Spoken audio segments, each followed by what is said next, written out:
All right. I think we're got a little bit of an echo in this, so stay with me.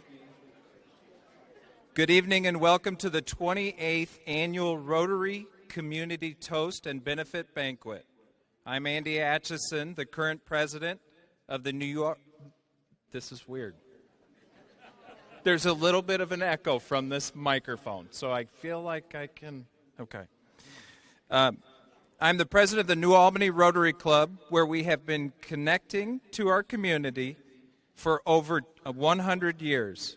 We are thrilled that you could participate this evening as we shine a spotlight on a remarkable community leader who, like our past honorees, truly embodies Rotary International's motto of service above self.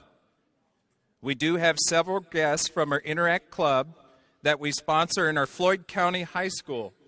Would you please stand up?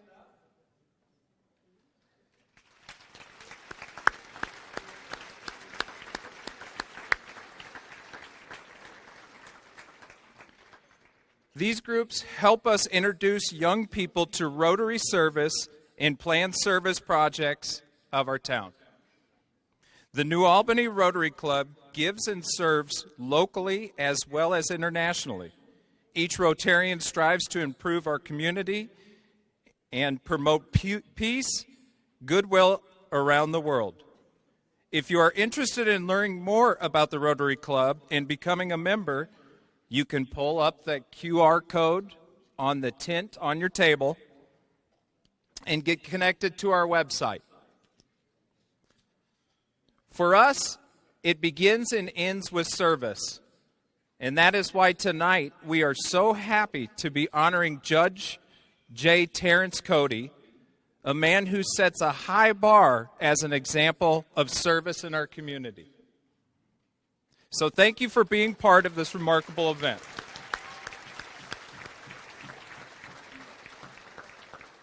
Your support will be felt locally and internationally as Rotary works to make the whole world a better place for everyone. And now to introduce the MC for this evening, Jerry Finn. Jerry is retired after 19 years as the executive director of the Caesars Foundation in Floyd County. He has served on many nonprofit boards and it is involved in many charitable causes, including Friends of the Town Clock Church, along with Judge Cody. A father of 4, grandfather to 6, and soon to be 7 little ones, he and his wife Jill live in Starlight in his family's ancestral 1800s home. He is a mentor to 3 school students and encourages mentoring to help young people succeed in life. One of Jerry's favorite honors is to be included in the Rotary Toast Community Honoree, along with great people like John Cody and now Terry Cody.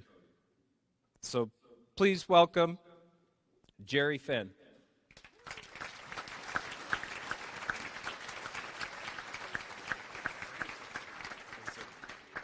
Thank you. This evening is made possible because of so many people who sponsor this. And those funds go to the charitable work, not only of the Rotary, but also of Judge's favorite charity, CASA. So, I'd like to recognize the first part of our gold sponsors. This echo's going to drive everybody crazy, isn't it? But we're going to just plow through it. So, our first gold sponsors are Bennett & Bennett, a Shepherd Insurance partner, Justin Brown, Caesars Foundation of Floyd County, Callista Smith Insurance, CASA, Court-Appointed Special Advocates, Concierge Care of Southern Indiana, Edwards Jones Investments by Greg Nash. And also want to thank Jamie Abersold and his band over here for their beautiful music and their sponsorship as well.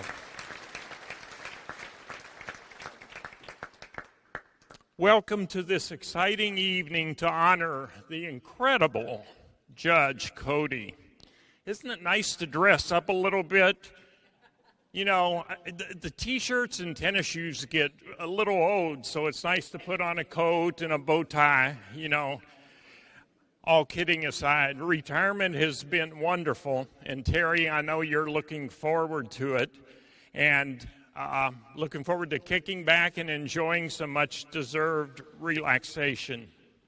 Now, I have to confess, I have admired Terry since college, and my admiration has just grown exponentially over time as I have seen firsthand how he has helped shape and make our southern Indiana a community, a wonderful place to work, to play, and be family. Now, Terry's got some special guests here with him tonight. So joining, along with his wife, Peggy, his son, Patrick, and daughter-in-law, Amy Meyer. Would you stand, please? Yeah.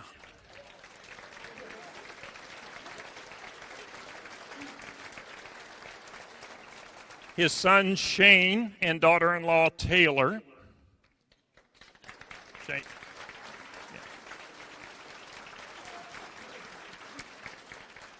And Peggy's sister and husband, Elaine and Jean Pierce. You'll get a chance to meet Jean in a bit. Now, I may not get this all correct, but forgive me if I don't, but I think from the Krebs family, we have Alan, Mary and Lynn, Davis, and then Carolyn Hilbrick. Also, Elizabeth and Tom Hilbrick. Did I miss anybody, Terry? If so, my apologies. Yeah, so.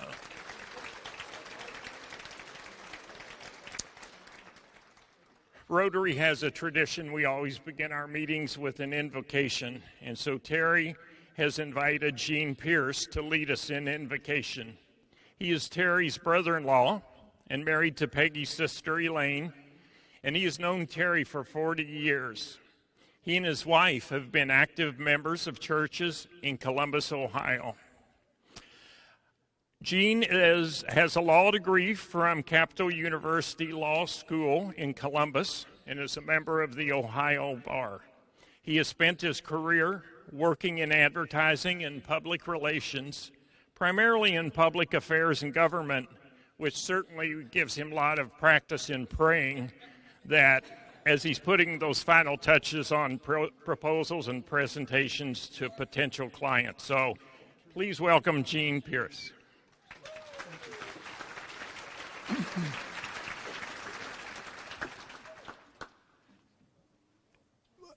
This is the first time I've ever given a talk like this, because I've never really spoken to a football stadium standing in the middle of the field listening to the echo from the loudspeaker.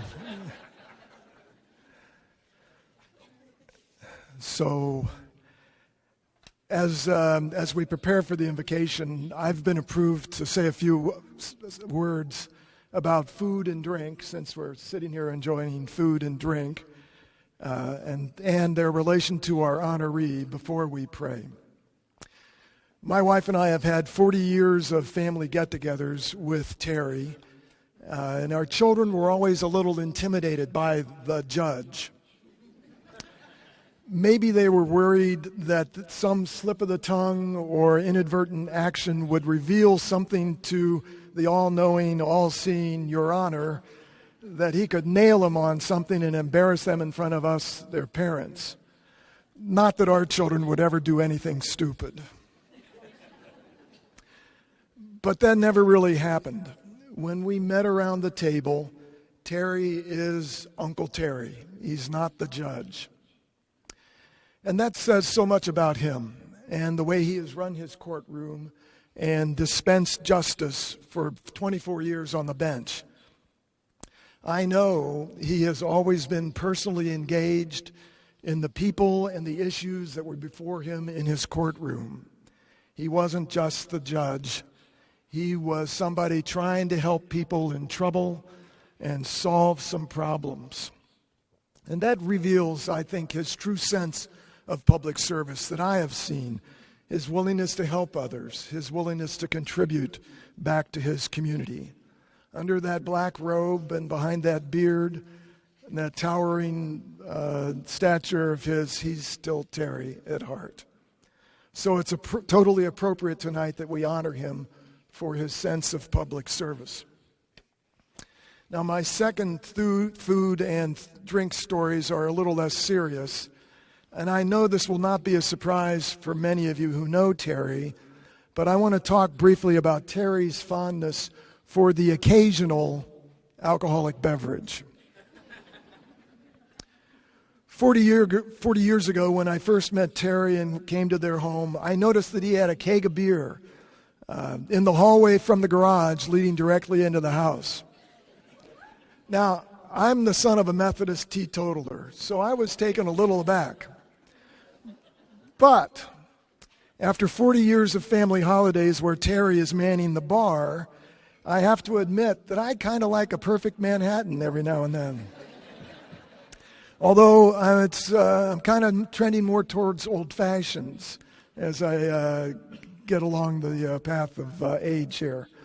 Terry knows how to celebrate, and so we will celebrate Terry accordingly this evening at the end of the program with a toast from the whole audience. And my final food and drink story comes from one of our many family dinners, which were always decked out perfectly by Peggy.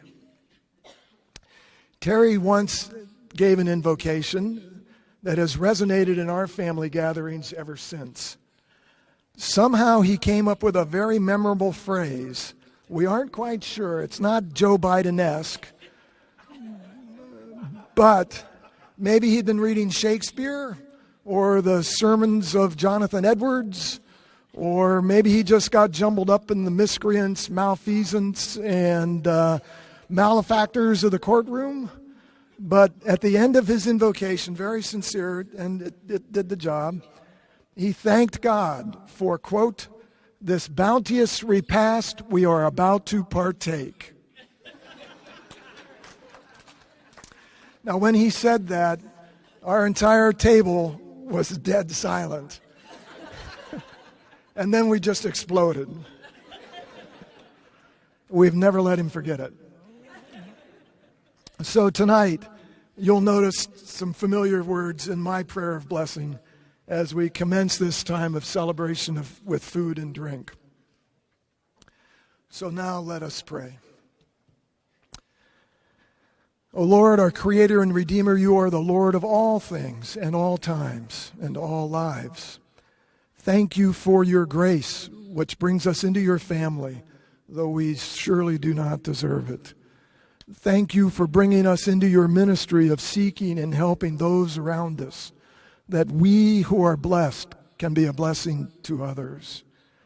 And we thank you for this meal and the hands that prepared it. We truly thank you for this bounteous repast we are about to partake. Amen.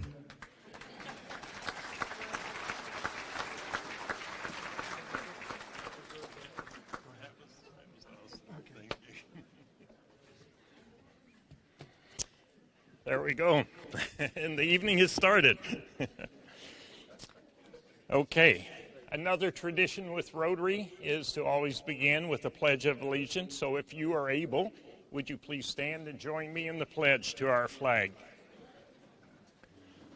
I pledge allegiance to the flag of the United States of America and to the republic for which it stands, one nation, under God, indivisible, with liberty and justice for all. Thank you.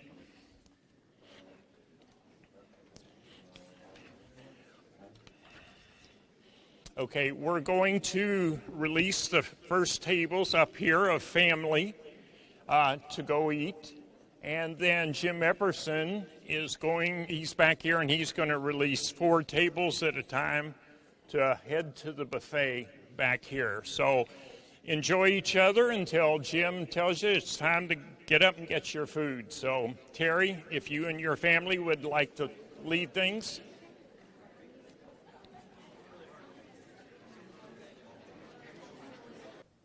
The first Toasters is going to be a combination of two, Diane Murphy and Scott Stewart. Let me tell you a little bit about each of them. Diane is a lifelong resident of New Albany and retired after 50 years of service to your community bank, which is now West Banco. She was a member of Providence High School class of 67, along with her honoree, Terry Cody. Yeah. Diane and Terry have always had mutual respect for each other's career, their dedication, as well as their years of service. Now, over the years, Diane has volunteered and served on many nonprofits and for-profit boards. Judge Cody and Diane have served on the St. Meinrad Board of Overseers together. She says her favorite pastime is with family and friends. Now, Scott Stewart's friendship with Judge Cody began in 1974 as Scott pursued his studies at IU Southeast while Terry began his law practice. Both are graduates of Providence High School, and their friendship was grounded in Scott's natural curiosity and Terry's more seasoned wisdom, thank God. That's another way of saying that Terry was older and wiser.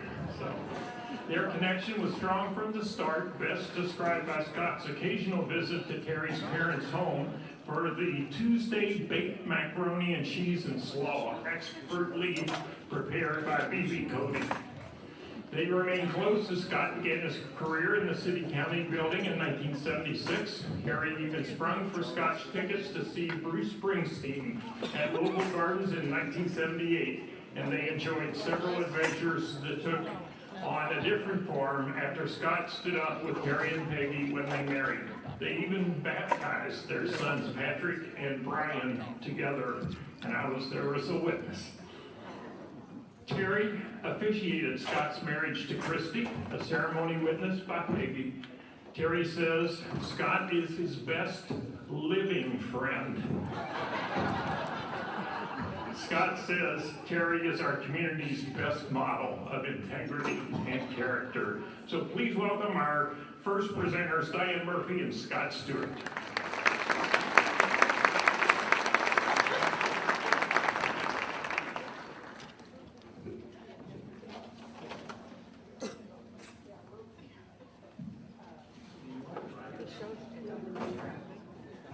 I'm Diane, he's Scott. Actually, she's Tina Fey and I'm Amy Poehler. So let's see how we'll start out. First of all, I want to take some license, Diane, and recognize the CASA table. I've served now 3 years on the board of CASA, and there's an incredible service to our community offered by the staff and the volunteers.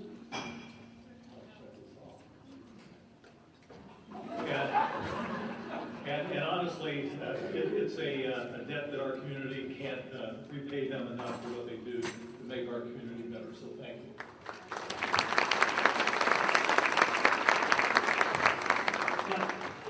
We are Scott and Diane, two American kids doing the best we can to toast a Terrace Cody. Actually, we look more like Mutt and Jeff, but whatever. So, well, I've known Terry Cody for a long time. Now, surely somebody's going to ask, well, how long's long? How long's long? 55 years, folks. And then, 59, excuse me. That's true. We have 4 years. Okay. I can't add, Terry. You know, just because I'm a retired banker doesn't mean I'm good with numbers. And I have to ask and make reference again to the class of 67. Let's hear a shout because Mr. Cody is on. Okay. Well, I first met Terry around the time that we both were listed in the On the Avenues column in the New Albany Tribune as the most eligible bachelors in town. True story, right? The columnist Jack Powers was half right.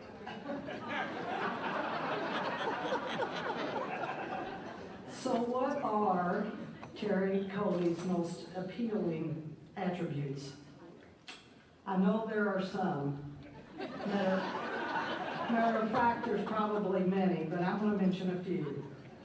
Family, community, friends, the citizens he serves.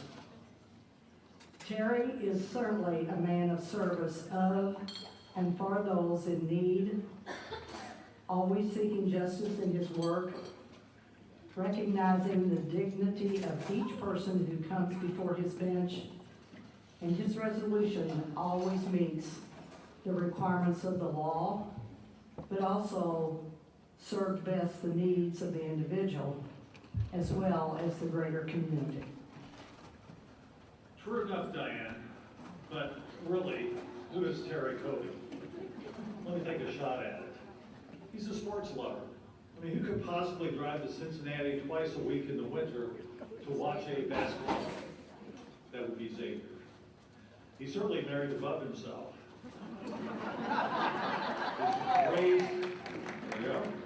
Raised two fine sons. He's honorably continued his parents' service to the community, maintained a reputation of integrity. He is welcoming and has a positive attitude when meeting new people. But honestly, few of us have had a high bar set by their parents as has Terry. Without question, he has exceeded the high expectations of John and Beebe, including, despite his numerous trips to Indianapolis, not once has he been to a White Castle or two.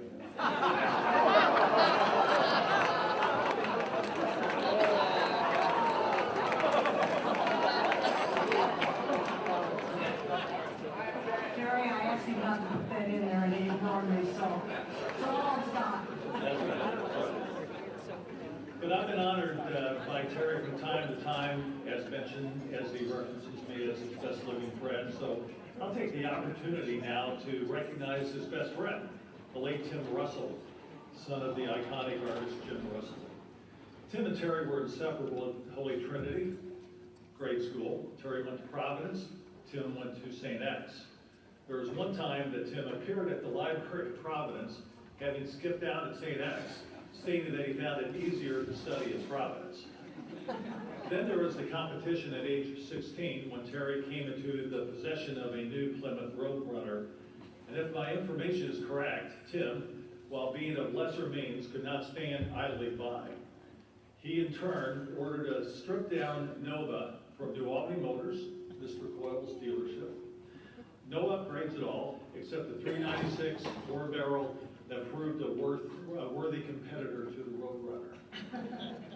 I share this story not only as a tribute to Tim, but as an insight, suggesting that perhaps Terry would have rather been a wild child like Tim.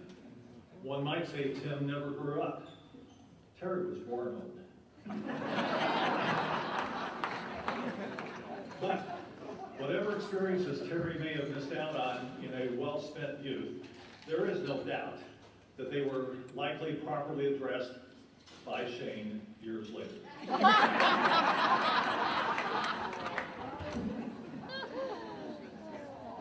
But seriously, Terry is guided by a remarkable work ethic of the highest order.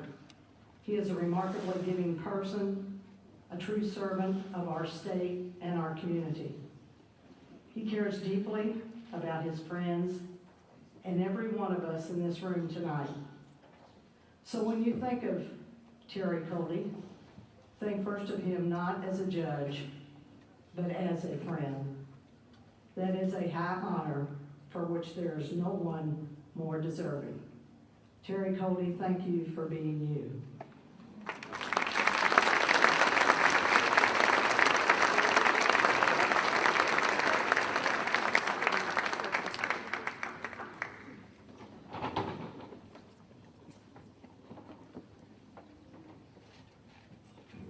Thank you, Diane Scott. Wonderful words for a wonderful person here. Our next presenters, Scott kind of segued into it, are Patrick and Shane Cody. Now, let me tell you a little bit about them before we get them up here on stage. After what can be described as a wonderful childhood, Patrick says he decided to follow in the judge's footsteps, attending both Providence High School and Xavier University with a degree in history, just like his dad. He moved to New York City to be with his wife, Amy Meyer, and currently live in Brooklyn with their cat, Millie. He has worked in office management for a private equity firm in Manhattan since 2015. Shane is Terry's youngest son. He is happily married to Taylor and a proud father to their son, Fox. Shane attended Providence High School and went on to study music. Shane is a musician, producer, and drummer of the platinum-selling band Hellmouth. Please welcome Patrick and Shane Brody to the stage.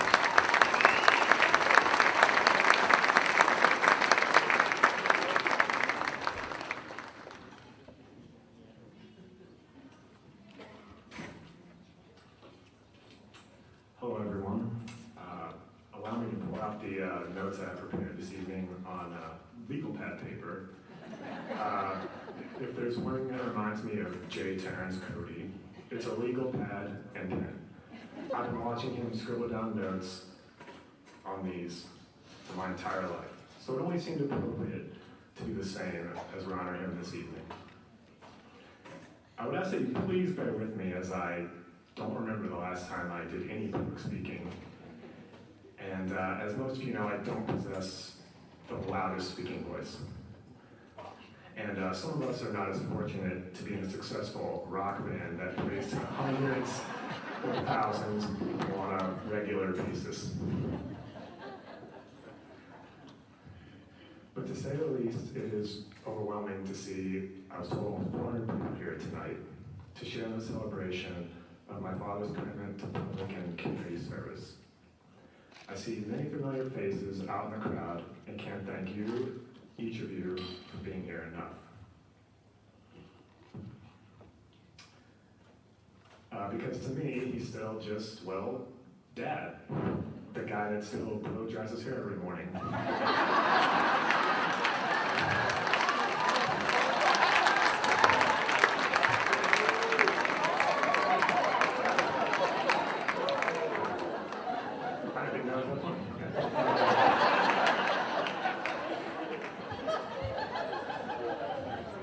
But yet it's still not all that surprising because I have seen the time and effort he has put into the New Albany Wood County community my entire life. I'd like to share a quick story that I think tangentially does a great job illustrating just how involved Shane and I's dad was and still is involved in the community, even though Shane and I probably did not realize it at the time. Growing up, we went to Mass at St. Mary's in downtown New Albany, where Shane and I also attended grade school. A song we sang quite often during Mass had the lyrics, "Wherever God is, wherever God goes, God always knows somebody." I think you can probably see where this is going.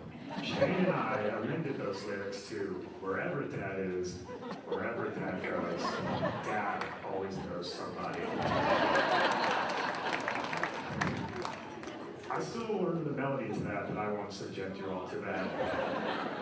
I inherited my dad's singing voice. I don't know where you got your singing voice. Sorry, Mom. At the time, I thought this was just completely normal to go out almost anywhere with Dad, whether it be a quick trip to Kroger and Karen's Meats, or out to dinner at Sam's on Charleston Road. But believe me, our dad always, and I mean always, knew someone, no matter where we went. And many times that meant seeing someone he knew while we were hundreds of miles away from New Albany.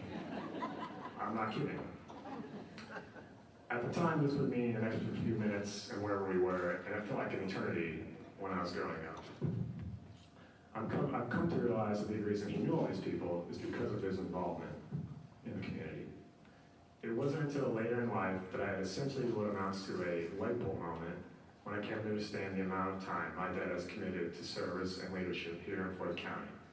And it is not normal how much time he put into it. When I look back and think of all the times he had meetings to attend after work for different charitable foundations through church, school, or the community, which still goes on to this day, you begin to understand And this has been a lifelong commitment to service that has guided him to receive this amazing honor tonight. But this did not get in the way of him coaching Shane and I's youth basketball and soccer teams growing up. I still remember the Floyd County soccer team he coached that I played for at Community Park, the Bullets. I don't know if that would fly today. But somewhere in my parents' house, there are VHS tapes of Shane and I playing soccer. A prominent voice in those videos will be the judge's booming vocals. He never stopped barking out orders the entirety of the game, but always in an encouraging manner. Nothing was ever demeaning. Along with the constant coaching, that is something I'll never forget. And by the way, I actually went downstairs to look this morning. My parents still have a VCR, so we should probably do some digging and watch those videos this weekend. And I haven't even brought up his now 24 years of public service on the circuit court bench of Floyd County. 2016 was the last election for my dad. He had run unopposed his prior two re-elections in 2004 and 2010. And to be frank, I had more or less taken for granted that he would win in 2016. Because, well, he'd always been the judge since I was 13.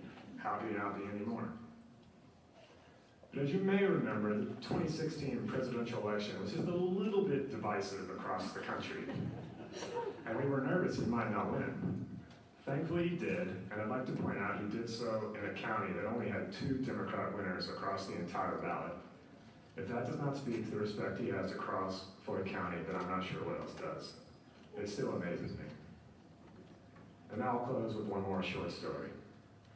As has been said and you've seen on the tables, my grandfather, John Aloysius Cody Jr., was the first person to receive this award in 1994. After my dad narrowly won the Democratic primary in 1998, grandfather was not in the best of health. But Dad, I remember you saying, you looked him in the eye and you told him that he had won, and grandfather gave you a knowing look. And in that moment, you knew he was proud of you. Well, Dad, I know he would be just as proud of you today as he was then. So congratulations, Dad. I look forward to many more rounds of golf, Manhattans, and Big East tournaments up in the big city during a more than deserved retirement. Thank you.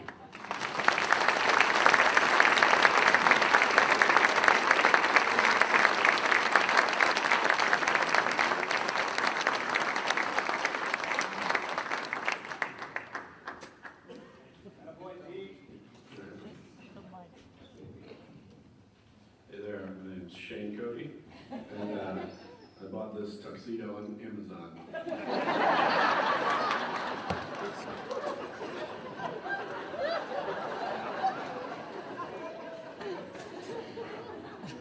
I believe it was 1999. My brother Patrick and I were in our biggest physical fight. I don't remember what it was about, but I recall grabbing one of my drumsticks to use as a weapon.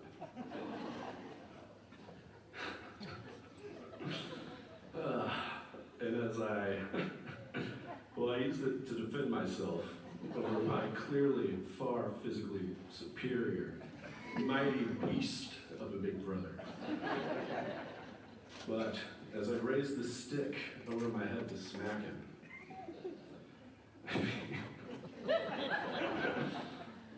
I feel the strongest dad strength death grip on my wrist of all time. I turned my head, and sure enough, it was the judge.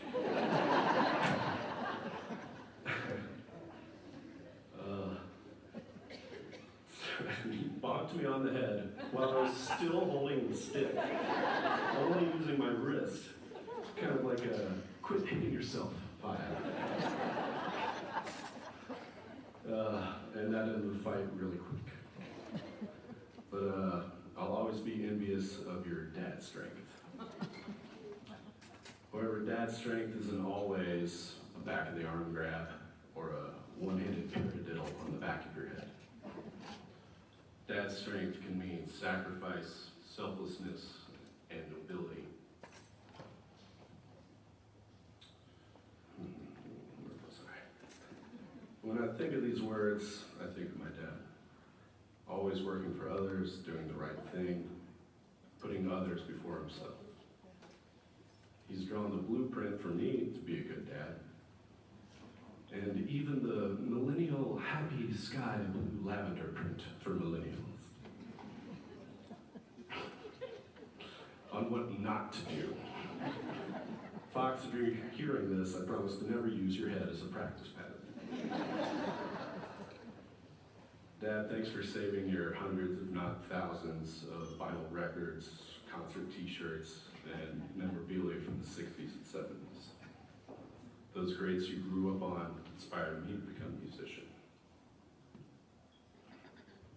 It's almost as if you were saving them for me, but not just as an heirloom, but as a sacrificial trade. From you hanging up your long, shaggy hair that we've all seen, and various mustaches and Fu Manchus, hanging those up for a gavel and a rope, so that I can become the artist and free thinker I am. As some of you might know, my band's recording studio / headquarters is at the house that he grew up in downtown New Albany. Without you letting us use that place, that special historic home, I know we wouldn't be where we are today. We've recorded a few of our albums there, and it's one of the most inspiring places I can think of. It's complete with smell of filterless Lucky Strikes that John and Phoebe smoked. It's never left the walls. Even my grandfather's wicker hats. Sorry, Dad, but the straw hats. Excuse me. But sorry, Dad, the 330 Club is the greenhouse now and forever, and even you call it that now. You still owe me a tattoo for getting that platinum record. But Dad, you're respected by everyone here. And your selflessness will never be forgotten. It will live through those who have the tough task of filling your size 12 and a halves. And I'm really excited to see how this next chapter in your life will unfold. This well-earned retirement. I'm also excited to never have to put in another Cody for Judge sign in the yard.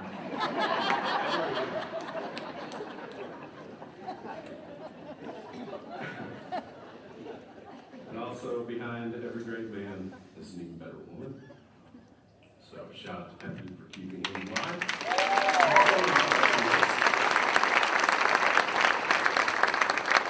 I think you need your own award. All right, well, I love you guys. And Dad, we're getting that greenhouse tattoo in January. It's been booked.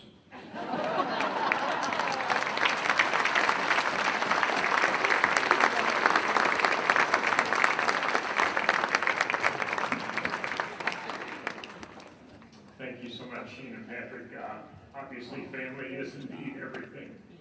I would like to, again, go through and thank our next group of gold sponsors. First one on our list is Paula Robinson. Under production, Paula. Under production, Multimedia, PNC Bank, Waters, Tyler, Hoffman, and Scott Attorneys, West Banco, Young, Lind, Endress, and Kraft Attorneys as well. Now, I would invite Ed Clear, our representative, to come forward to present the Governor's Award for Excellence for Service. Ed, please.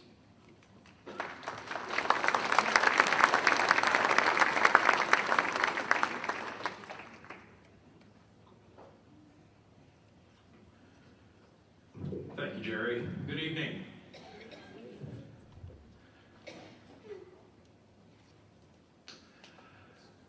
I look forward to this event every year, and I am grateful and humbled once again to have the privilege of playing a role in recognizing a distinguished member of our community.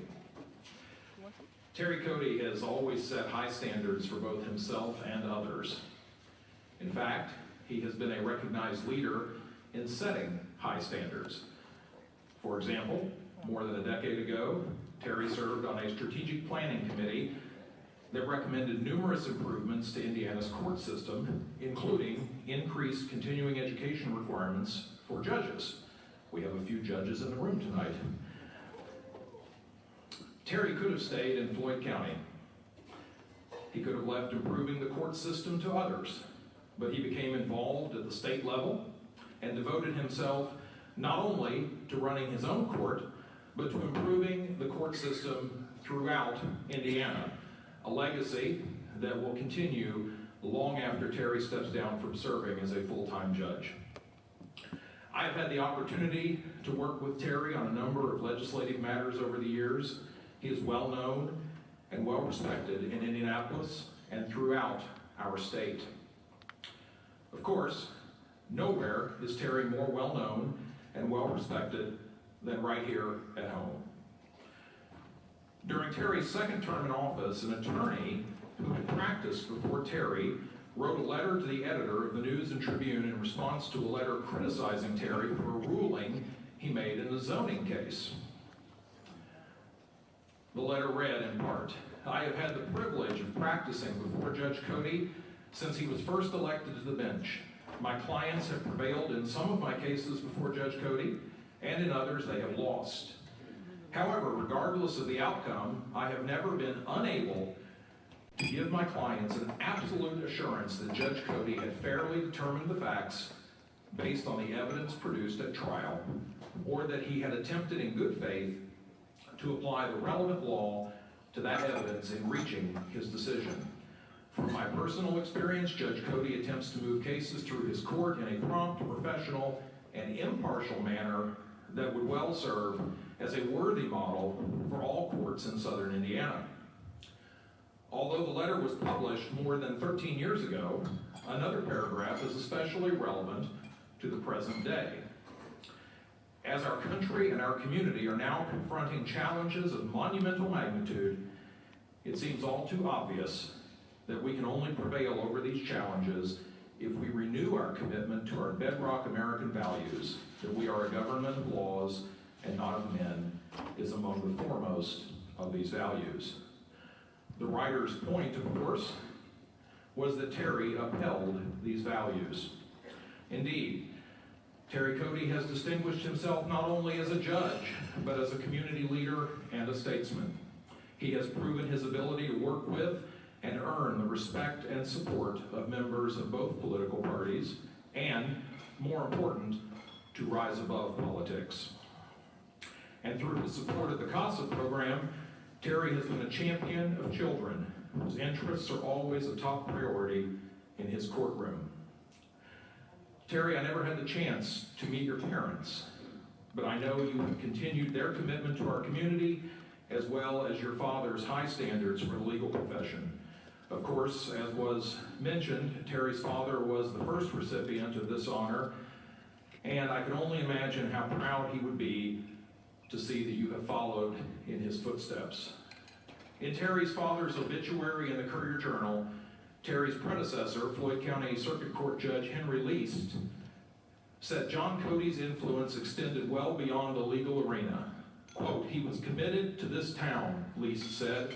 "If he gave you his word, it was like a gold bond. You could rely on it." The same can be said of his son, Terry Cody, who exemplifies the Rotary motto of service above self.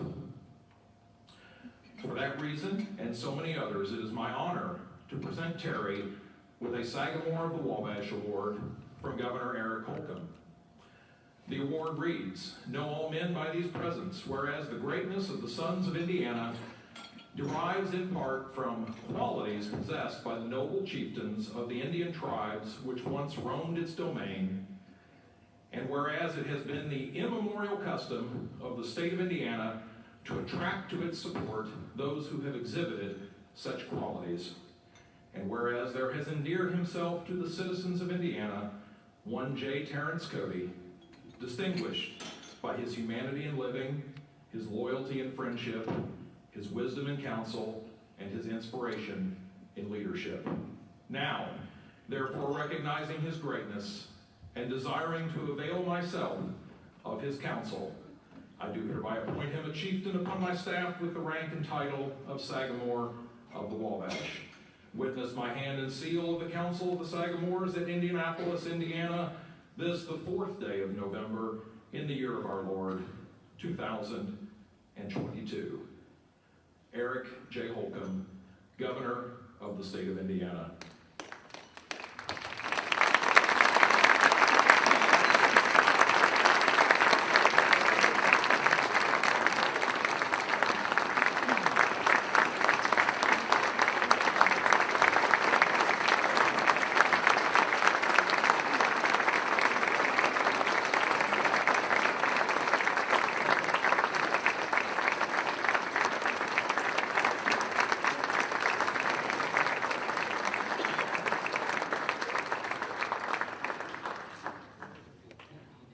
Thank you and good evening.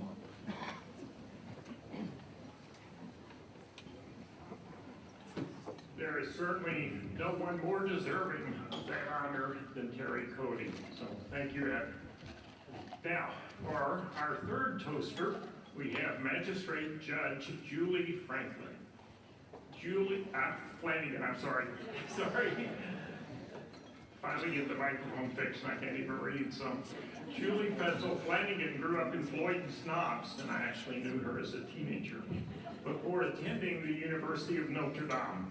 Upon graduation from Northeastern School of Law in Boston, she served as a law clerk for the United States Court of Appeals in the Third Circuit in Philadelphia. In 1994, she began her career as a prosecutor for the Criminal Division of the Office of the Delaware Attorney General. Julie and her husband, Paul, and their first 3 children, Aiden, Liam, and Eileen, located to Floyd County in 2005, upon Julie's promise that the children would continue to be raised as Philadelphia sports fans. Prior to being named the Floyd County Magistrate, she served as Deputy Prosecutor in Harrison County, bookended by time practicing at the firms of Ward, Tyler, and Scott, and Simpson, Thompson, and Colin. During that time, their 4th child, Paul III, was born. In 2014, she was appointed Floyd County Magistrate by Judges Terry Cody, Susan North, Glenn Hancock, and Maria Granger, and she continues to serve in that role currently as the magistrate.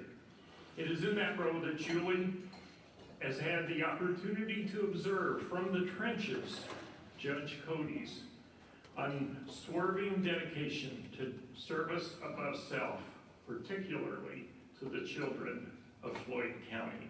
So if you would, please give a warm welcome to Julie Fetzel-Flanagan.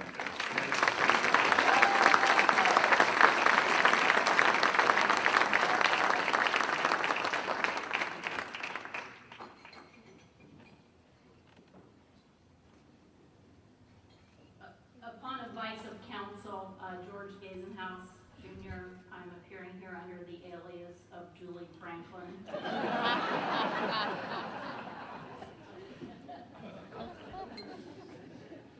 But my name is actually Julie Flanagan, and I also bought my dress on Amazon.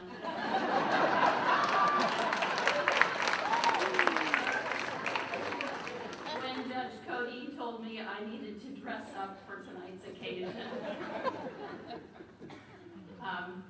This is scary for Judge Cody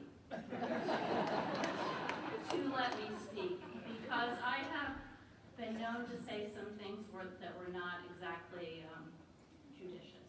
And I promise that I will not go off the script that I gave Jerry Finn last week, because apparently the Rotary needed to vet my speech.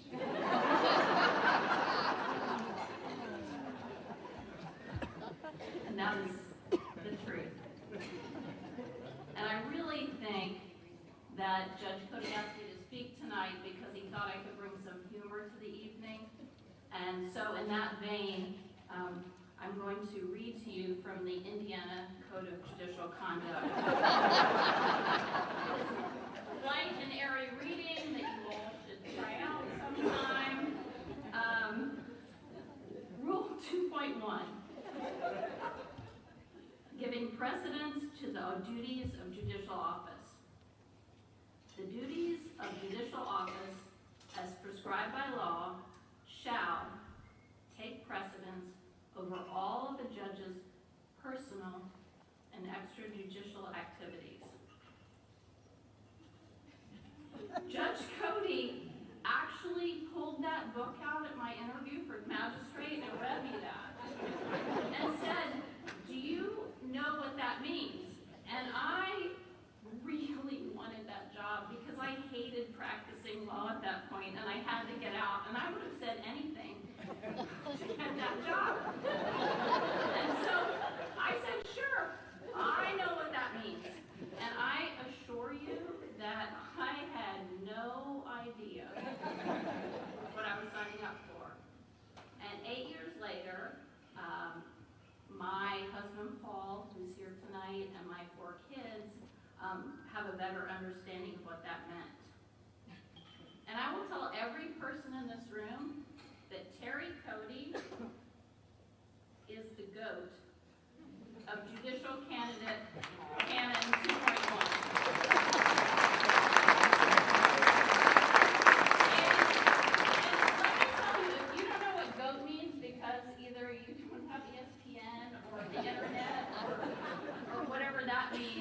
It means the greatest of all time. And I would ask you to think like, and this kind of pains me as a Philadelphia Eagle fan, thinking of it as like, you know, Tom Brady before this year. And there are some additional parallels you can draw between Judge Cody and Tom Brady. I mean, they're both GOATs, but they're both beloved by Peggy Cody.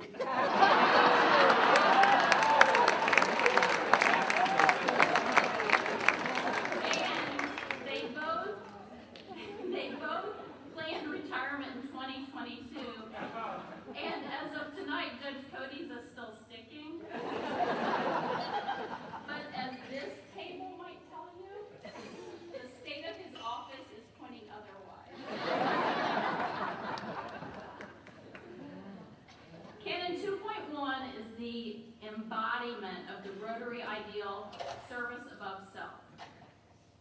A judge is ethically, think of that, ethically required to put service on the bench above self. But I will tell you that Judge Cody never needed a canon to tell him that. It's just part of who he is and who he is as a person. Everyone here knows that. J. Terrence Cody, service on the bench for 24 years is really the embodiment of service above self. And if you don't know that, you are at the wrong party. And so that leaves me to tell you a few things about his judicial service above self that you might not know. And this is why you're here, really, right? Okay. So first of all, you know Judge Cody is in control, right? He's in control of his courtroom. He's in control of the city-county building, despite what Scott might think. He is in control of the city, despite what Mayor Gahan might think. He is in control of the county, despite what, like, brothers and all the other people might think. He is actually in control. But I don't think you know how in control he is, so if you have ever been a victim of the yellow Post-it note, could you raise your hand? Right?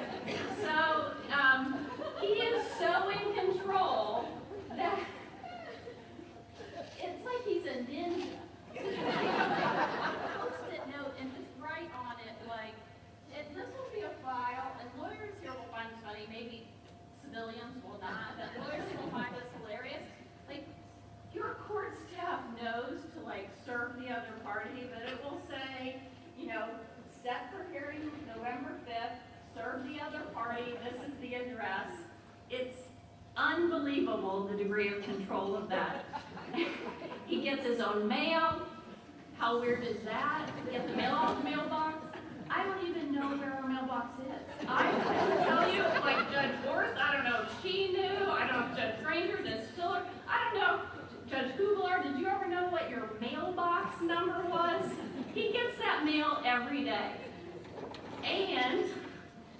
also keeps a paper calendar, which is crazy. I mean, there is a computer. You can type that in, and these ladies that raise their hands would do that for you.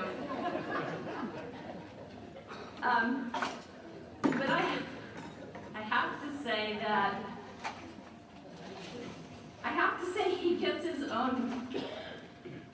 he gets his own mail, but sometimes he does have his staff get his Yoo-hoo chocolate drink at lunch. Because he loves both children's beverages and adult beverages.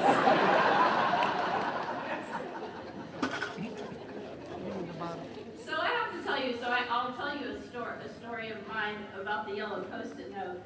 I mean, I get them, and my staff calls them presents. That'd be a physical file that don't even exist anymore, but I'll find one in my office.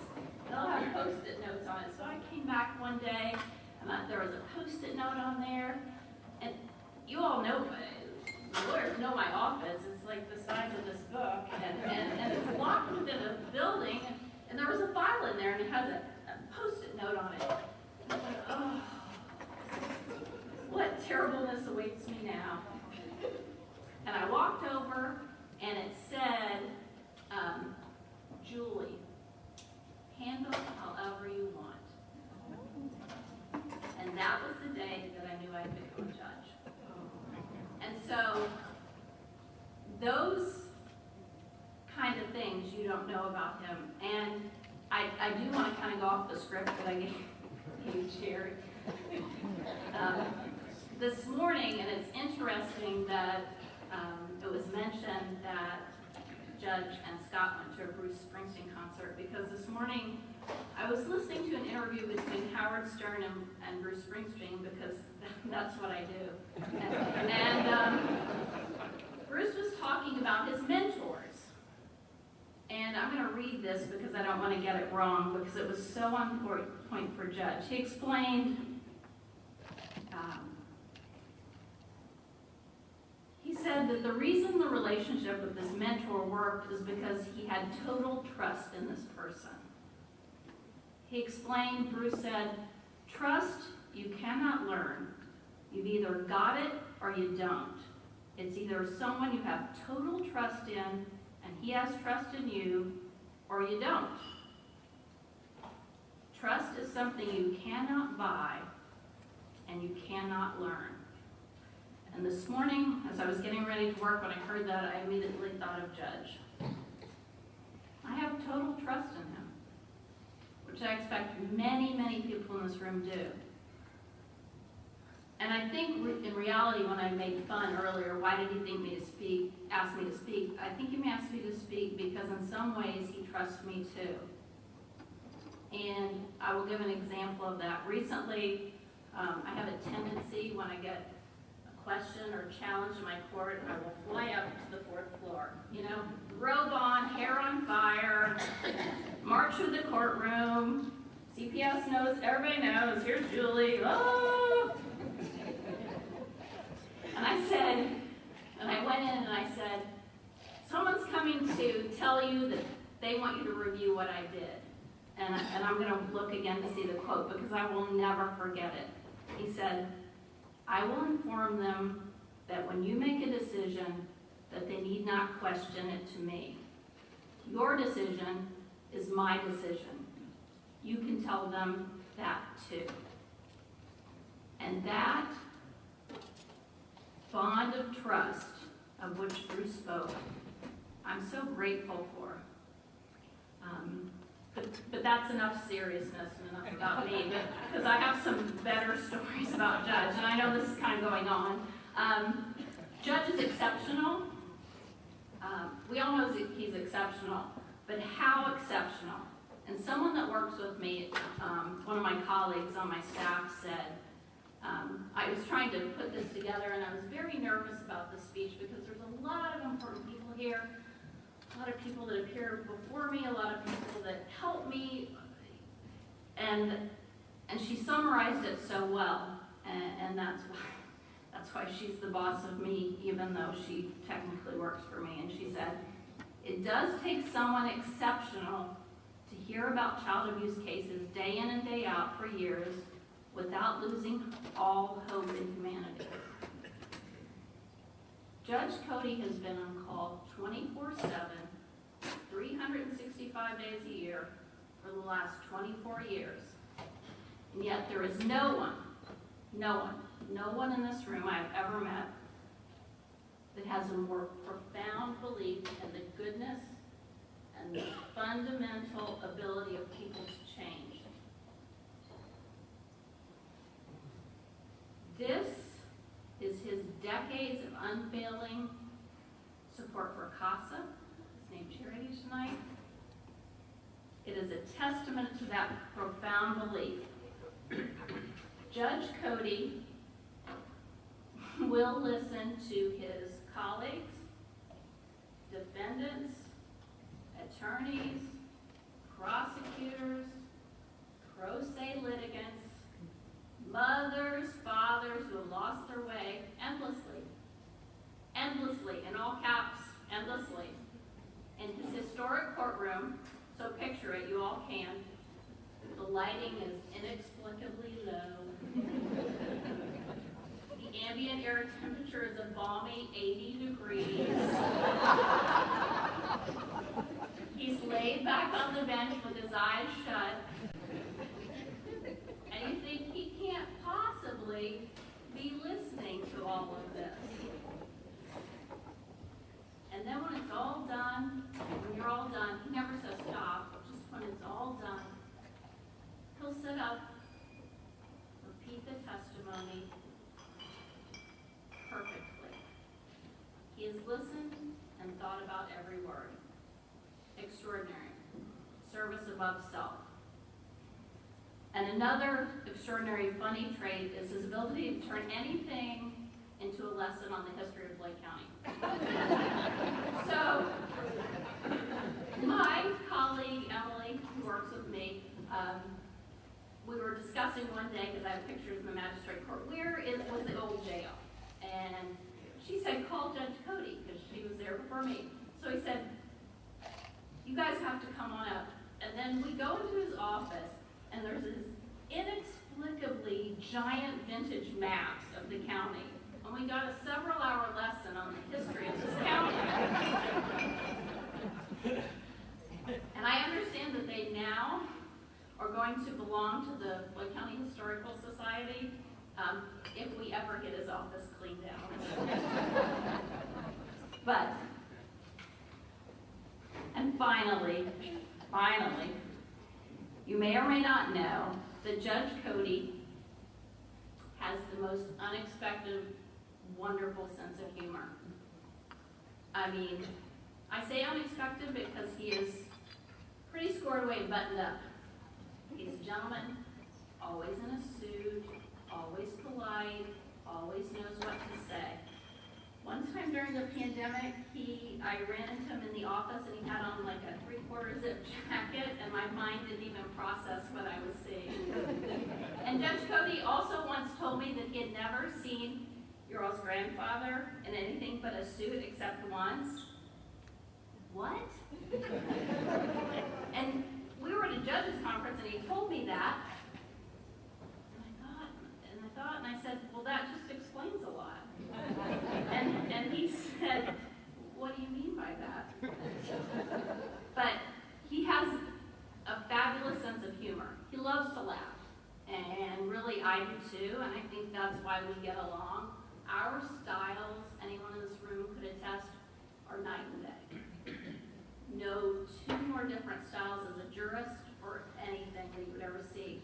And we often talk about cases we have, and we go about it very differently. Mine involve a lot of curse words and craziness, and he's just like, But we always get to the same point. And, and have you ever seen his Bitmoji? Has anyone seen this Bitmoji, right? Have you seen it? Right, you'll send him a text like, CPS needs to detain a child, it's a terrible case, and he'll send you back his little Bitmoji with a thumbs up, and you're like, what is this life I'm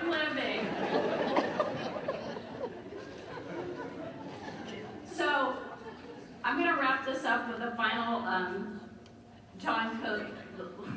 Terry Cody Jim, and I'm going to dedicate this to Kerma, who is one of the Casas that I think was there.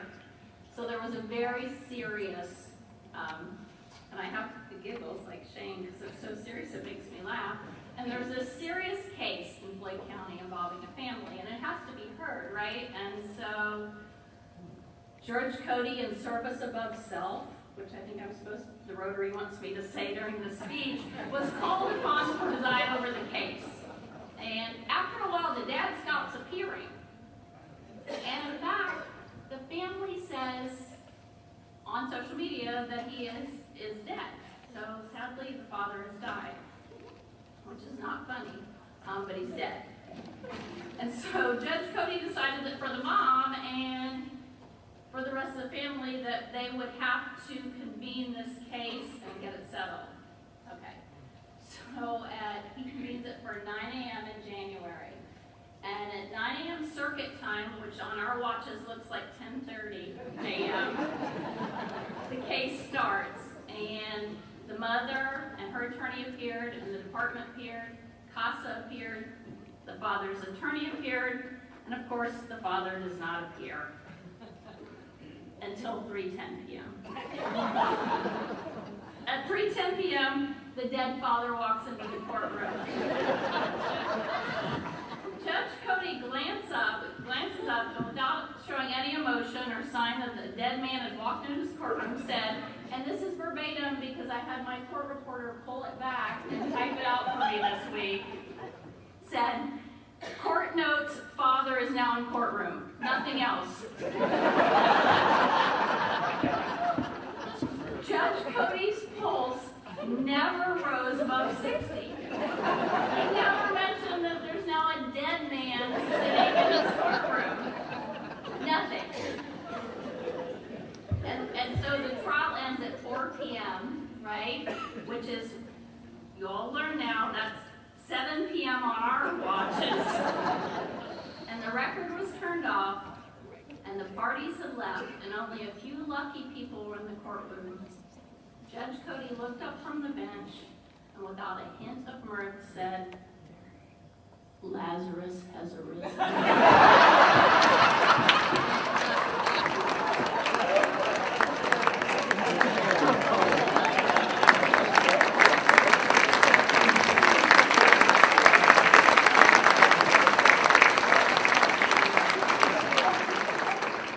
Greatest of all time.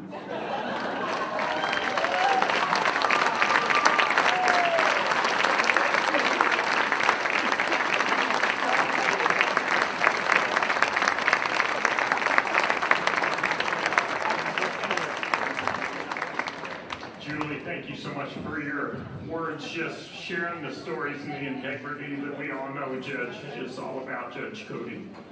I would like to invite Roger Whaley to come to the stage. Roger is our Rotary Club of New Albany Foundation Chair, and he has a presentation he would like to make as well.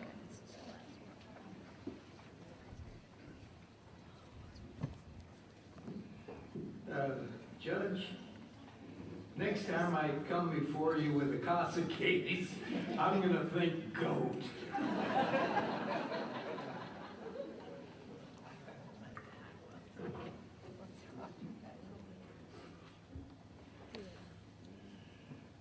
Hi. Becoming a Paul Harris Fellow is recognition of a person who has made a contribution to the humanity and educational programs of Rotary in this community. It's named for our founder, Paul Harris, a Chicago lawyer who started Rotary International in 1905. At this time, I'd like to recognize all the Paul Harris Fellows in this room, if you would please stand. Oh, come on, there ought to be a whole bunch of you.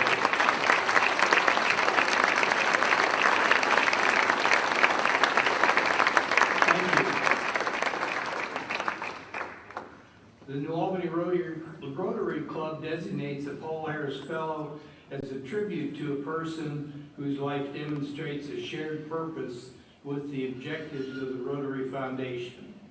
Today, we have the honor and pleasure of recognizing Judge J. Terrence Cody as he becomes the newest Paul Harris Fellow in the world. Please join me on stage. A world of peace and good will come closer to reality today as Judge Cody becomes a Paul Harris Fellow.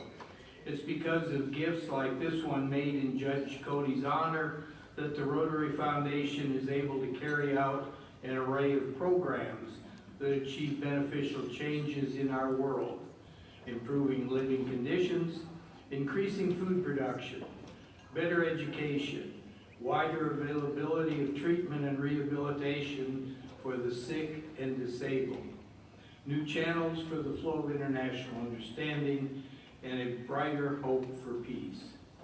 Judge, it gives me great pleasure to present to you the 3 emblems of a Paul Harris Fellow.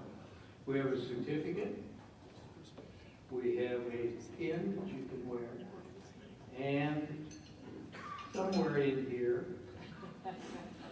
there it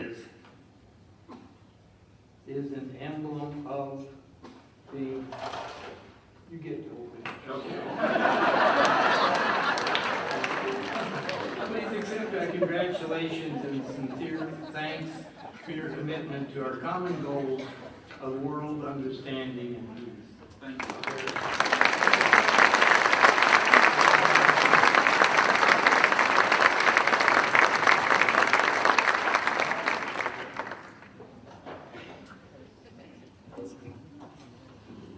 Now, we call this a community toast for a reason. To our honoree, Judge Cody, I would like to invite our 2021 honoree, Dr. Dan Eichenberger, to the stage to present the community toast on behalf of all of us to Judge Cody.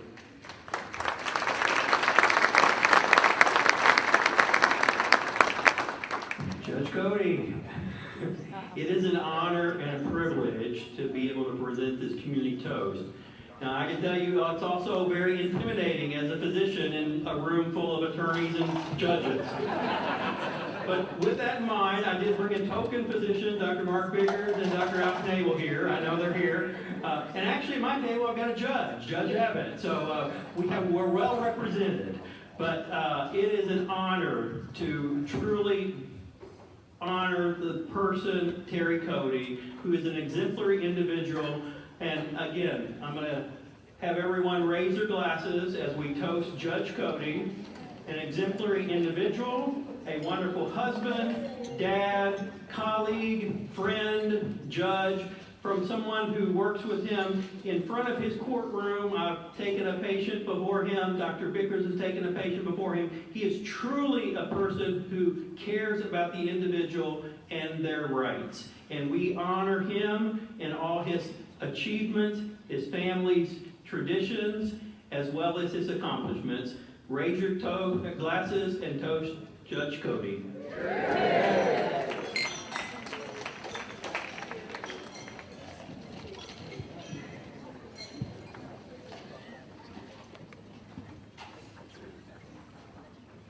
Now, usually at this point, we ask the honoree to come forward to make a few remarks. But just recently, we learned that he has a birthday coming up in 3 days. So, we would like, wherever Meredith is, oh, here we come. We would like to recognize Judge Cody's birthday and present him with this cake as we join together and sing, Happy birthday to you, happy birthday to you, happy birthday dear Terry, happy birthday to you.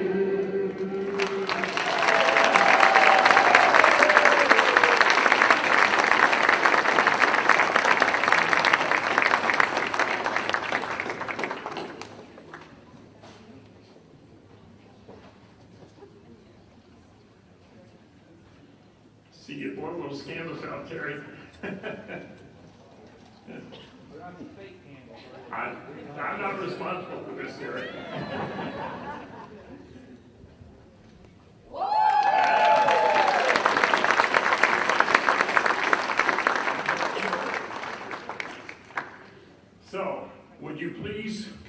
forward, Terry, and share a few thoughts as our Distinguished Community Toast honoree of 2022, Judge J. Terrence Cody.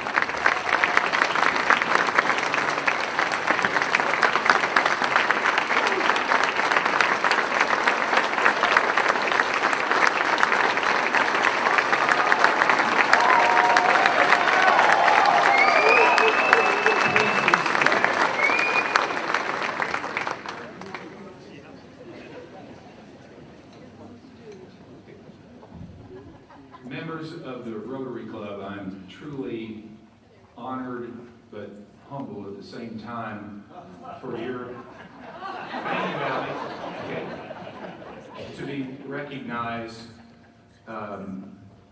tonight.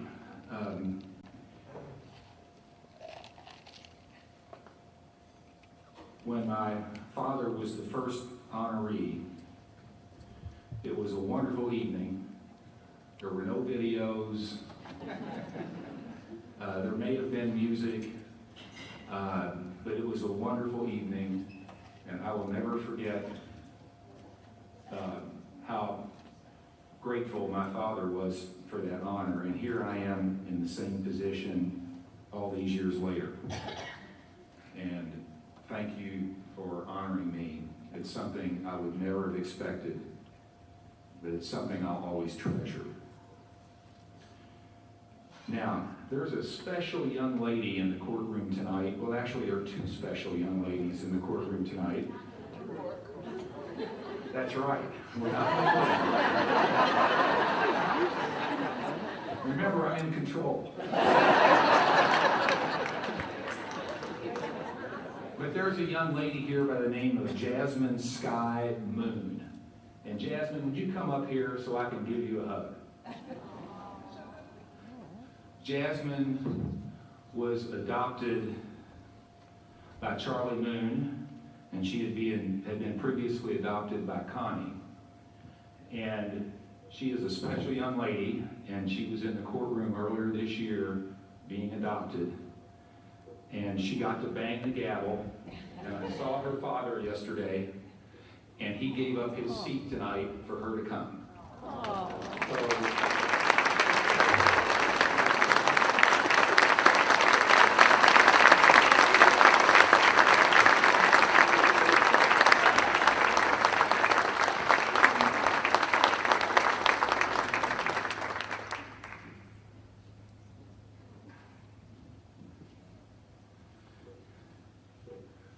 Now there's another special young lady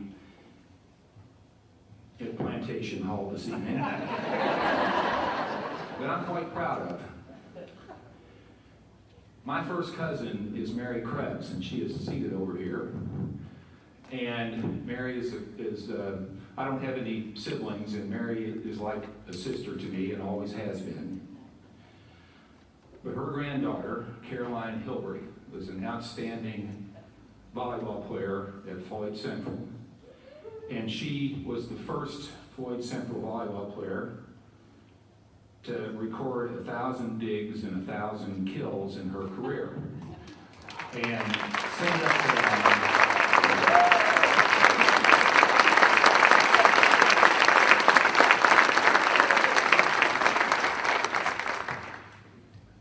Now her cousin Davis Krebs couldn't be here tonight, and he was an outstanding soccer player at New Albany High School. But I will tell you that with Caroline and Davis, when they go away to college and when they grow up, they will make a difference in this world. And I am glad to know, or glad to say, that I knew them when.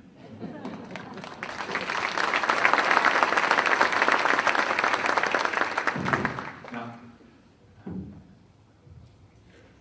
there's a group of special people here tonight, headlined by Diane Murphy, who is my high school classmate. And I want my classmates from Providence High School class of 1967 to stand up. And Ben Ledbetter to stand up too.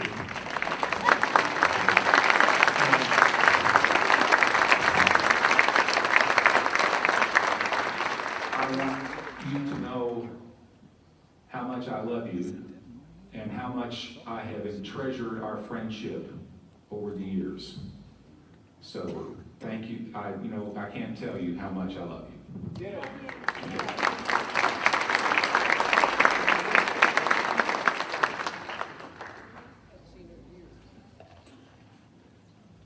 Julie, I have trusted you from the moment you were appointed. Now, what Julie didn't tell you, no. So, we judges have made our decision on who to hire. So, as the most senior judge, I have her cell phone number, and I call her, and she damn near runs off the road. Right? Okay. Thank goodness you didn't. But, yeah? Okay. But anyway, I trust you. I have always trusted you. You've been my right hand, and I can't thank you enough for all that you've done.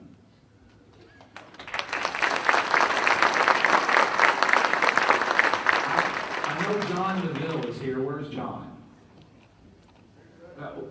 John, have you seen Barbara Bass tonight? Yes, I have. Okay, all right. I just want to make sure she was here. Okay. And John Kraft, where are you? Back row. Okay.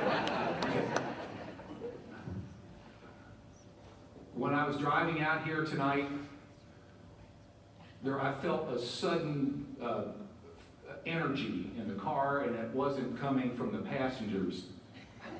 And this voice rang out, and it was Sonny Arthur. Damn right I did. That's a good story that John can tell you sometime. Not one word in front of the name. You're right. Now, I know there's one veteran here. Steve Mannemeyer, where are you? Where'd he go? Okay, well, all veterans, please, will all veterans please stand up?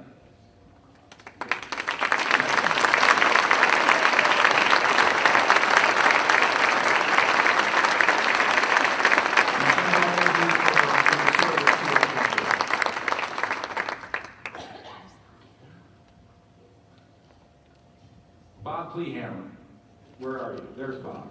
Bob, I appreciate the advice you gave me the other day when I called you and asked, how did you prepare for this? I appreciate your advice.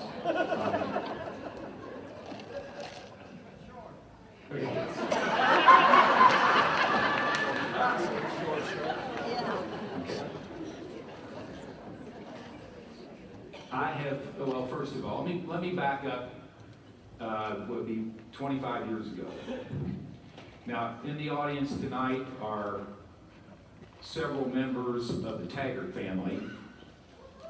Okay, and one of my predecessors was Paul Taggart, and he served as circuit court judge for about 30 years. Now, I knew Judge Taggart from the time I was a small kid because he and my father were friends. They went to grade school together, they went to high school together, they practiced law at the same time. But your father was an inspiration to me. Ever since I carried papers to your house, went to school with all of you, he was a fine man, as was your mother. And I can't say enough about the Taggart family.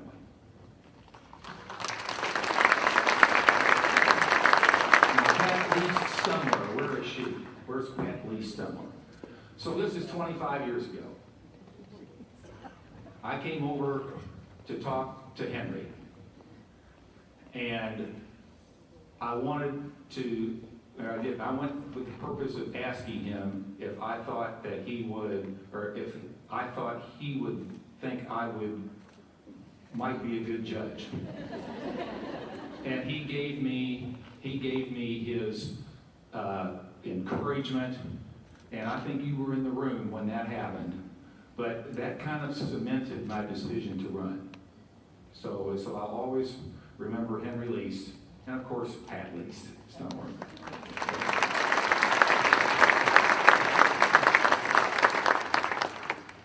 Now, I've had the pleasure of serving with a number of judges in Floyd County. And I see the Honorable Richard Striegel here, and the Honorable Susan Orth is here, and I'd like you to stand up. I'm sorry. And Judge Robert Hoover is here. You know my list as well. Where are you, Robert?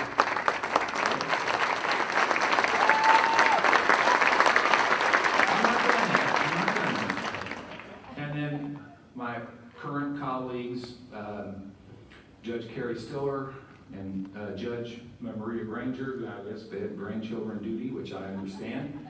And of course, the Honorable James Hancock and the Honorable Glenn Hancock, who could not be here this evening. And then Dan Burke, who is our first Floyd County magistrate, and then Julie. And the serving with all of you over these years has been a pleasure. And I can't say enough about the bond and the friendship that we have, and trying to do the right thing all the time.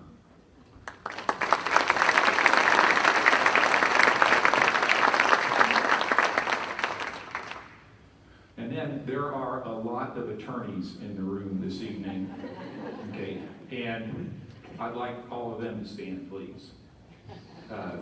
And my friend Tom Steele from Columbus, Ohio, I want him to stand. He's a lawyer himself. And you know, these ladies and gentlemen are on the front lines every day seeking justice for their clients and zealously representing them. And I've had the pleasure over the years to see them in action and what wonderful jobs they have done for their clients. And I can't tell you how much I appreciate all that you do.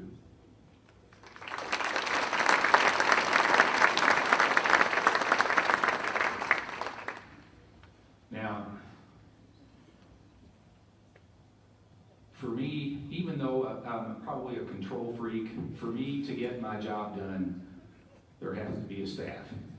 And I have been blessed over the last 24 years with wonderful staff members, and for the 24 years prior to that, wonderful staff and colleagues in practicing law. So let's see, I know Sarah Pavey is here, and Sarah, where are you? Okay, and stay standing. And Laura Messmer Townsend is here. And Brittany McCright, wherever she is. Okay. And then we have Pam Lieber, who always referred to herself as my work wife. Okay. And Lisa Stocksdale. Mary Heil. Mary Hopper could not be here tonight because she is having about 6 nights of grandmotherly duty in Toledo, Ohio. And there's Carrie Lyons. Okay. I haven't forgotten it. And then Veronica Messmer, who worked in the law office and in the courts. And then there's Teresa Lewis, who worked for Kenny Hay, who was a colleague when I was in private practice and is now with Waters, Tyler, Hoffman, and Scott. And, pardon? Huh? Okay. All right.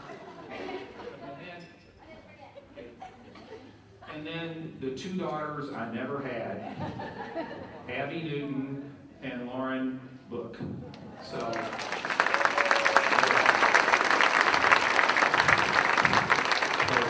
you for putting up with all of my antics over the years. And you were truly outstanding and are outstanding. I've been blessed to serve on a number of foundation boards, and I will mention 4 in particular, but I've served 2 terms, that's 2 6-year terms as a trustee of Providence High School. I've served 2 terms as total of 12 years on the Community Foundation of Southern Indiana. I've served 6 years on the Floyd Memorial Foundation Board, and like Diane Murphy, we are both on the Board of Overseers of the St. Meinrad School of Theology. And I didn't hear it tonight, but there are a number of former Rotary Toast members here, or honorees, and I'd like all of them to stand up, and we can appreciate all their years of service which have continued. So former honorees, please stand up.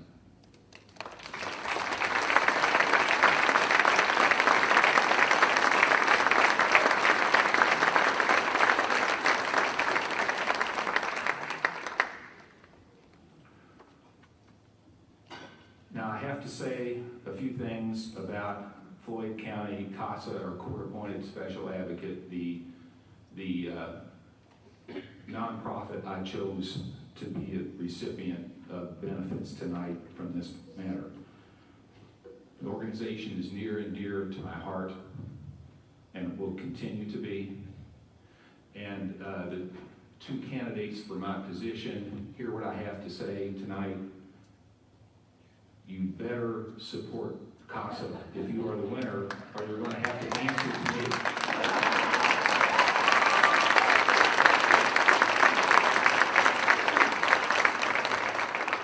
So Jessica, you and your staff do a great job.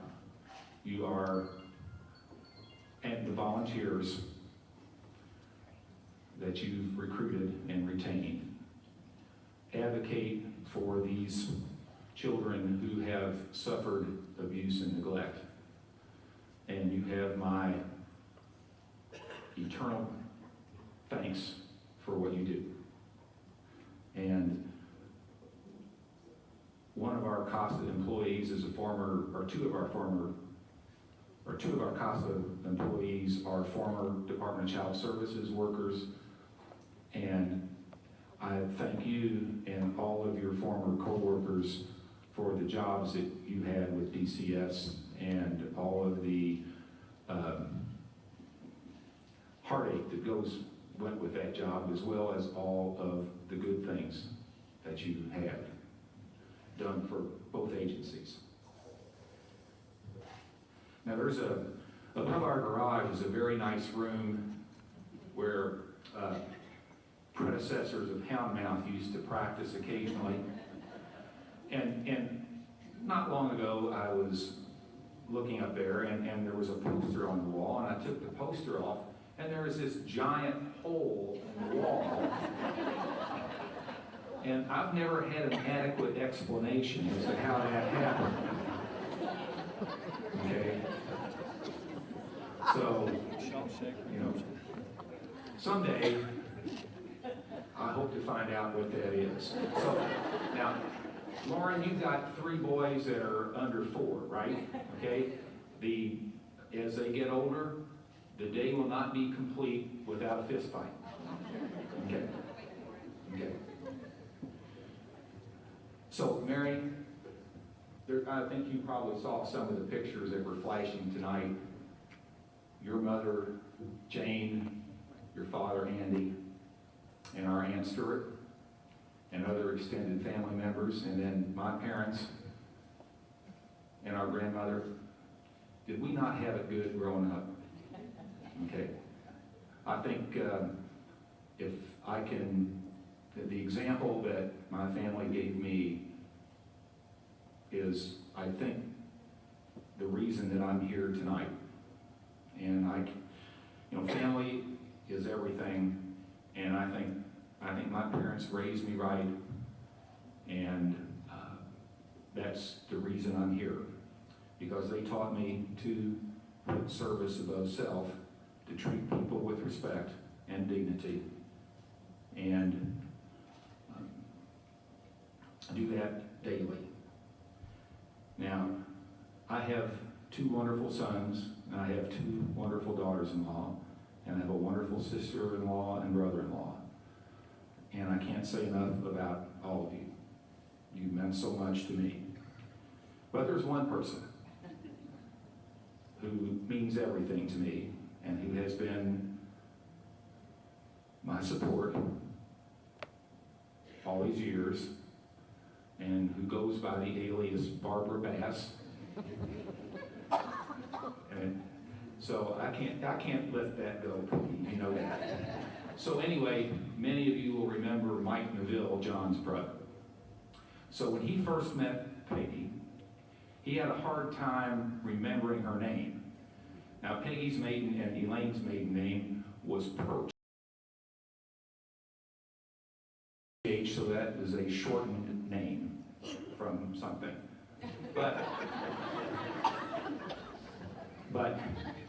Mike could never remember Peggy.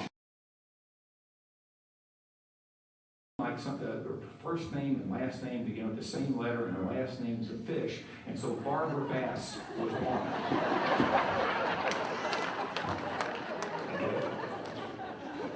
And John, correct me if I'm wrong, but Barbara Bass has signed the guest book at funeral homes, has she not? Okay, that's good. Okay. But goes without saying, Peggy, I probably would not be up here without your support, and I love you.